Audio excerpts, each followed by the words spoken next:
आज मैं आपके लिए लेकर हाजिर हुई हूँ एकदम सस्ते दो तरह के इवनिंग स्नैक्स, बेसन से बने स्वाद में दमदार रेसिपी। तो चले झटपट से इसे बनाना स्टार्ट करते हैं। इसके लिए मैं ले रही हूँ एक बाउल बेसन, इसे एक मिक्सिंग बाउल में हम ट्रांसफर कर लेंगे। फिर इसमें पाउडर मसाले ऐड करें। तो यहाँ पर मैं ले रही हूँ 2 पिंच के करीब हल्दी पाउडर, सूखी और कुटी हुई मिर्च 1 छोटी चमची। मिर्च आप अपने टेस्ट के अकॉर्डिंग इसमें ऐड कीजिएगा, ठीक है। 1 टीस्पून नमक आप अपने टेस्ट के हिसाब से ऐड कीजिएगा। काली मिर्च पाउडर 1 टीस्पून, गरम मसाला पाउडर 1 टीस्पून, भुना जीरा powder 1 teaspoon, half tea spoon सौंफ पाउडर, थोड़ा सा ब्लैक साल्ट सेंधा नमक, इससे टेस्ट बहुत अच्छा आएगा नाश्ते का। खाने वाला मीठा सोडा 1 चुटकी के करीब। सूखी हुई पुदीने की चंद पत्तियां हाथों से इसे क्रश करके डाल दीजिए, इससे बहुत अच्छा टेस्ट आ जाएगा। सभी चीज़ों को अच्छी तरह से मिला लें और थोड़ा थोड़ा सा पानी डालते हुए इसका एक गाढ़ी कंसिस्टेंसी का बैटर बनाकर तैयार कर लें। बेसन के घोल को 3 से 4 मिनट के लिए अच्छी तरह से फेंट लीजिए। बेसन का घोल हमें ऐसा रखना है कि आलू के स्लाइस पर अच्छे से लग जाएं या चिपक जाएं। बैटर को 10 मिनट के लिए सेट होने के लिए रख दीजिए। इसे हम कवर करके रख देते हैं। अब यहाँ पर हम ले रहे हैं 2 अदद आलू को मैंने अच्छी तरह से छील कर इसे वॉश कर लिया है। इसे हम चिप्स के जैसे कट कर लेंगे या गोल शेप में आप इसे स्लाइस में कट कर लीजिए। तो यहाँ पर मेरे पास चिप्स कटर है, इसकी मदद से मैं इसके चिप्स बनाकर तैयार कर लेती हूँ।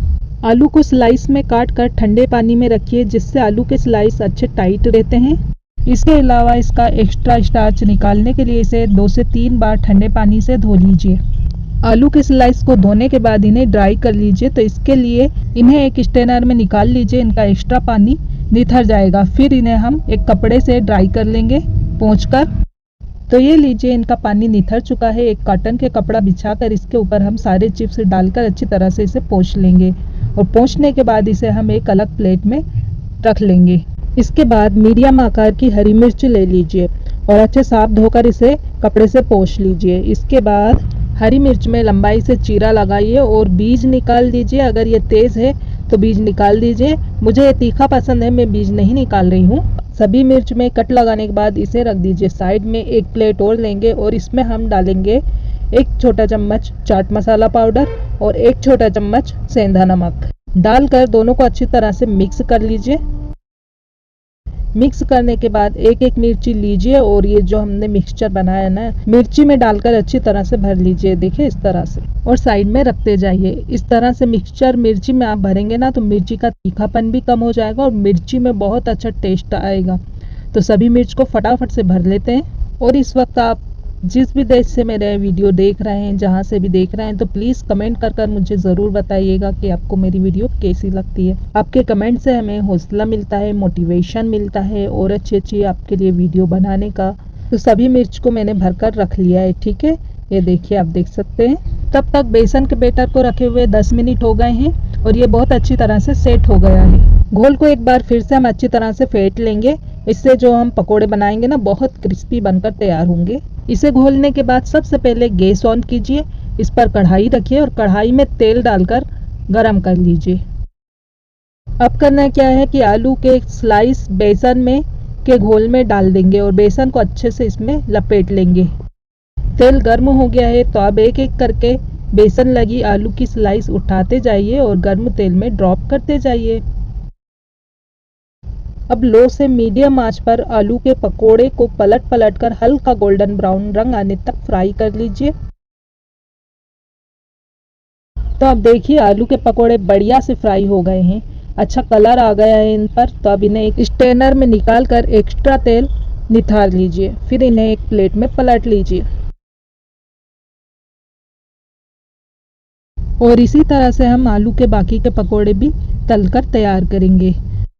ये पकोड़े ज़्यादा तेल वगैरह नहीं पीते हैं, बहुत आसानी से और इजीली फ्राई हो जाते हैं। तो इसे पलट कर हम फ्राई कर लेते हैं। तो यहाँ पर आलू के पकोड़े का दूसरा बैच भी मैंने फ्राई करके तैयार कर लिया है। आप देख सकते हैं इसमें बहुत अच्छा कलर आ गया है। स्ट्रेनर में निकाल लेंगे, एक्स्ट्रा तेल निथार लेंगे और ये देखिए आप कितनी जल्दी से आलू के पकोड़े बनकर तैयार हुए हैं। तो चलिए इसी तरह से फटाफट हम मिर्च के पकोड़े भी फ्राई करके तैयार कर लेते हैं। तो यहाँ पर जो मिर्च हमने तैयार करके रखी थी ना, एक मिर्च लेंगे और इसी बैटर में डुबो लीजिए और इसे पूरी तरह से अच्छी तरह से हम बेसन के घोल में कोट कर लेंगे। और तेल तो यहाँ पर हमारा पहले से गर्म है ही, तो एक एक मिर्ची हम तेल में ड्रॉप करते जाएंगे। फिर पकोड़े को अलटते पलटते हुए गोल्डन ब्राउन और कुरकुरा होने तक डीप फ्राई कर लीजिए। तो मिर्च के पकोड़े फ्राई होते होते गोल्डन ब्राउन फ्राई हो गए हैं। इन्हें एक स्ट्रेनर में निकालेंगे और एक्स्ट्रा तेल निथार लेंगे और प्लेट में डाल देंगे। तो इसी विधि से हम बाकी के मिर्च के पकोड़े भी बनाकर तैयार कर लेंगे। चाय या कॉफ़ी के साथ गर्मा गर्म ये पकोड़े हमारी शाम को खुशनुमा बना देते हैं। आप भी यकीनन शाम को आलू प्याज या फिर पनीर के पकोड़े खाते ही होंगे। तो इस तरह से सिंपल से बने मिर्च और आलू के पकोड़े ज़रूर ट्राई करके देखिएगा। गर्मा गर्म इन पकोड़ों को आप किसी भी चटनी या केचप के साथ सर्व कीजिए, खाने में बहुत ही मज़ेदार लगते हैं।